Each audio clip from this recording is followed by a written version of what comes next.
All right, folks, welcome back to the Global Intel channel. Thanks so much for being here. We are growing and we are moving and grooving and doing the things that we do. I really appreciate you being here. And we are going to talk today about all the conflicts going on and some things to consider as India and Pakistan have now taken over the conversation when there's been numerous other conflicts all over the place. And generally, for lack of a better way of putting it, a world that is increasingly going into war. So let's start with the other hotspots. Middle East is the Middle East. Same thing's going on there. There's always the threats of one country taking the other country off the earth and all that. So nothing really earth-shattering, but it is continuing and very gradually and slowly getting worse.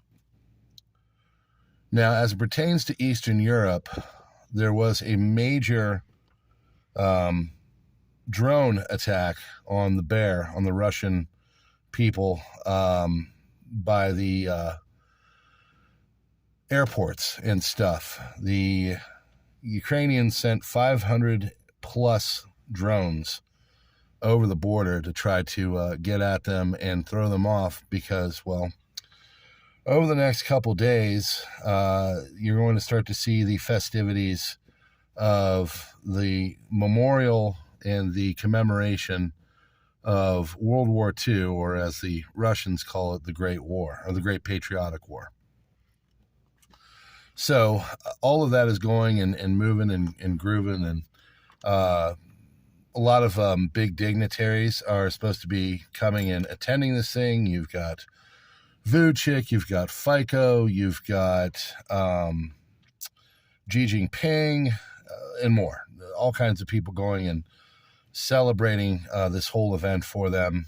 And, well, it's the 80th anniversary, and we're going to see what happens. But the Eastern European thing is rolled on. It's been kind of out of the news because there's so much other news going on, but it's still there, and there's still nasty things going. And honestly, there's even been a little bit of turn of rhetoric from the president coming out and saying, at first how he was kind of cozying up to the Russians to try to get them, obviously, to try to sign on to a deal that didn't work too well. And now he's cozying up to the other side, but he's still trying to make it so hopefully at some point they will settle things down, but nothing going so good so far. Let's hope there is some form of a ceasefire and truce over the next few days, but we'll see. Pakistan and India are lifelong, for both the countries, enemies. They were the same country, or at least colony at one point, but now they are adversaries of the greatest degree. And there's a lot of people that think that they could possibly do kind of war that would be a throwdown, real all-out war. Now, luckily for us right now, it's at a theatrical kind of level. Hasn't had anything major go on right now, but they're definitely sending out the signs that this is going to get worse. Of course, you had the Indian attack on them yesterday. They say that's in response to the terrorist attack from April and the Pahalgam incident. We'll see if Pakistan goes back after him. But there's some things that you need to know that are in the background and to consider that might be pushing this as well. Right now, you've got a great power struggle for who is going to be the manufacturer of the world. China is currently the manufacturer of the world. However, with the tariffs and the trade wars and everything else, they've had a lot of problems. America's been applying pressures in ways that they have not seen before, and their economy, to be honest with you guys, is not doing so hot. So this is a very terrible time for all this to happen if India were to start to take over and become the manufacturing of the world. So don't you find it kind of interesting as all this is going on, all of a sudden there are numerous activities in the north and northwest of the country. And part of this does border with China. Pakistan, of course, is more aligned with China than India. India does not like China. They've had their own issues. India is more aligned with the West and America, but really just becoming its own entity and power in Asia and, of course, across the world, becoming a world power at this point in an ever-increasing multipolar world. So be watching. There's a lot of stuff. The old rules don't really apply anymore. And India is really trying to make its way. So now they've got some face to say with everything.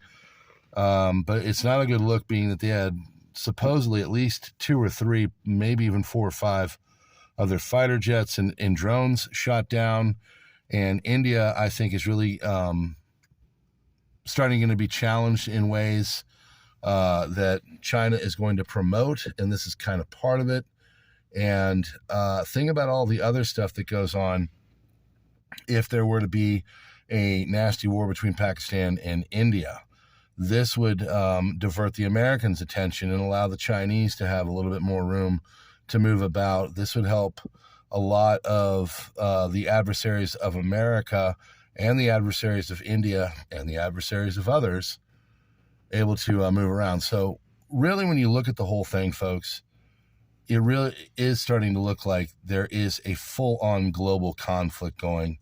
And unfortunately, I don't see it getting better. In fact, I see it getting worse. I see a lot more people coming on and joining with one side or the other, and eventually this whole thing is going to erupt into something of our worst nightmares. So you do you. We know what we're doing in our household, but we'll keep covering it here from time to time. Like I said, I'm going to have big plans coming this summer to do a lot more, but we'll get there. I really appreciate you being here. And friends, if you could support the channel by liking and sharing all this out and getting people to come on over and see us as we try to take a little bit less of a hyperbolic but more intellectual look at what's going on, and consider some things that are in the background that other channels are not talking about, like in the India-Pakistan thing, what role is China playing and where does this all go? All right, we'll see you on the next one. Thanks for joining us. God bless.